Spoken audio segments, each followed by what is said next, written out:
Yeah. So when I'm looking at putting, there's like three major components that are all interacting together. What would they be? Three main skills required to be a good putter, let's say. Putter. Yeah. Roll. Ball roll. In what sense? After you hit it, how the ball reacts determines quite a lot of the accuracy. Are you talking about roll evenly? This roll? Yeah. Yeah. So I would agree, and we'd call that your ability to start the ball on line and direct the ball where you want. Yeah. So we'll call that start line control. Okay. Yeah. Which is really a combination of path and face. Face being obviously the most important part. And then we have, what's next? What's one of the other? Yeah, three. What is it? Talk about those two balls. One is long, one is short. Yep. So what's that represent?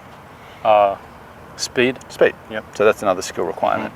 So we have speed up, downhill, different speeds of greens, all that sort of stuff. And reading. Third one is read. Yep. So they're the three basic skills of putting. Within those skills, there's lots that we could dive into for sure. Speed control is huge because especially becomes more important from probably 15 to 20 feet outside of that. So we're kind of getting into three putt avoidance. When I'm looking at a putt up the hill here, I'm not really looking at your ability to start the ball on line because it doesn't really matter. I mean, if I set you a target 3 feet right, 3 feet left, if I place two water bottles there and said roll the ball through there, you could probably do it every time. So that's not that difficult to do, and you'd always two putt if you had the speed right. So that becomes more of a speed idea. When we get into this range, we'll call it like 10 feet and in, now start line becomes super important. So almost chop, let's say, my instruction into three main parts. And even when I'm talking about short putts versus medium putts versus long putts, I'll chop that up a little bit as well. If we were to just talk about start line, and I'm really looking at your ability to aim, where you aim, how you stroke the ball, and how the ball's starting where you want. Mostly inside 10 feet, you're talking 1.5 cups or less. I say mostly. You got to get really good at aiming at cup out, edges, and inside when you get closer. Speed, reading, and basically aiming. Well, aiming is start line. Potential start line, but it's not. I mean, it's a bit like you could have the club face wide open with your iron shot and hit the ball left every time because you do something through the putt with the face, or should say through the swing. The aim at impact doesn't always represent the aim, let's say, pre-swing before. I mean, did we ever do a Sam Putt Lab? Have you ever been on Sam Putt Lab? Sam Putt, yeah. Yeah, so I've got Sam Putt Lab upstairs. I would tend to use that when we're talking starting the ball on line, short putts. Lots of tips and tricks and tools that I use for different. Have you seen the templates? Templates, that you lay on the ground. That can be shallow arcs or wide arcs. They can be good just to kind of at least manage or get a good sense of what you're trying to do with the stroke. Have you used those before? Yeah. So that's something I would use to manage like arc and start line.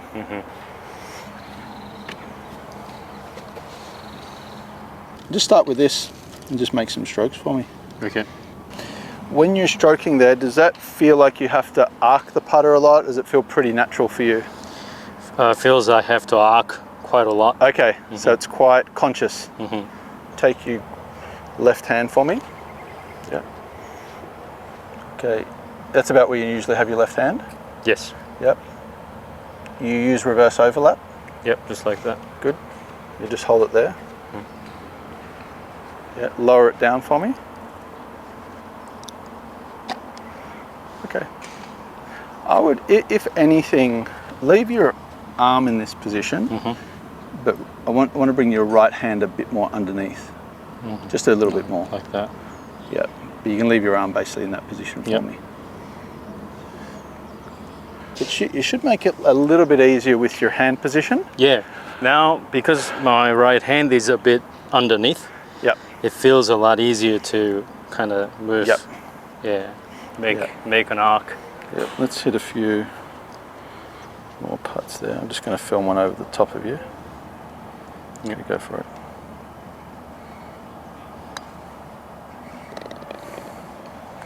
I mean, this is a really easy way to just film someone's arc, and you can also see how the face is matching at each point. Yep.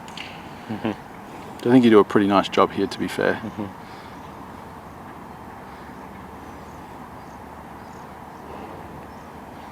Not bad at all. I mean, if you just did that, you'd have a reasonable start line control. Right. When you set your right hand on top, it's going to tend to do that. Yeah, because I mean, just how your hand sits. I think. Yeah. That might be something that is a little challenging for you in the short term. Right. And just to tighten this up a little bit, if your face is only half a degree open or closed, you'll get through there. Anything more, you'll hit left or right. Okay.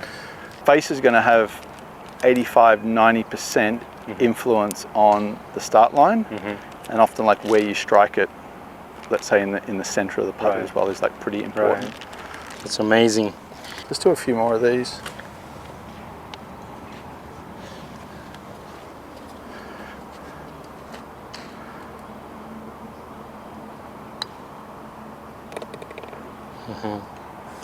It's so much easier to manage the path. To manage,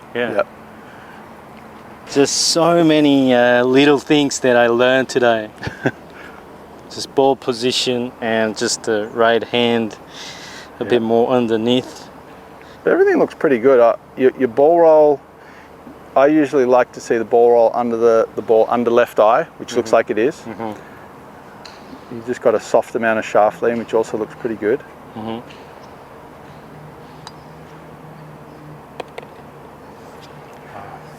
That's really the only skill that you need to do for start line.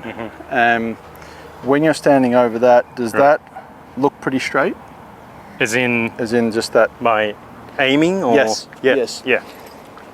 So I will do this with you, just because it's something I would often do with better players anyway. Right. So using like this T-line, which is a little extended. Yep. Goes kind of through the middle of that. Okay. Just set your face behind that like you've been doing. Putter face, I mean. Okay. Yep. Now I want you to kind of scan your eyes along that T-line and tell me if it looks like, if that line continued to the hole, does it look like it's going to touch the hole? Yep. It does. It does. Yeah. Yep. So that's often something I will check on to make sure that your, say, perception of how you stand and visually like what you're seeing matches. Yep.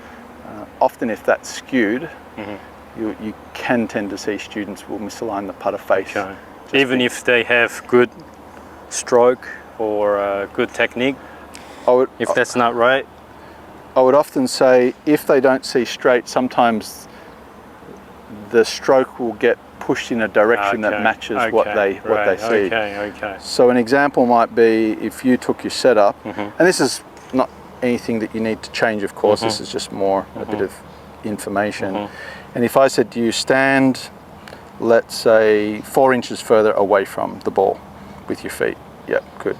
Now when you scrolled up and you look there, does it change? It feels it's going to go to the right. Okay. So imagine that was your default setup and things look way to the right. If I took all this away and you did that, there's a good chance that you would point the putter in a direction just to make sure that it felt straight. Right.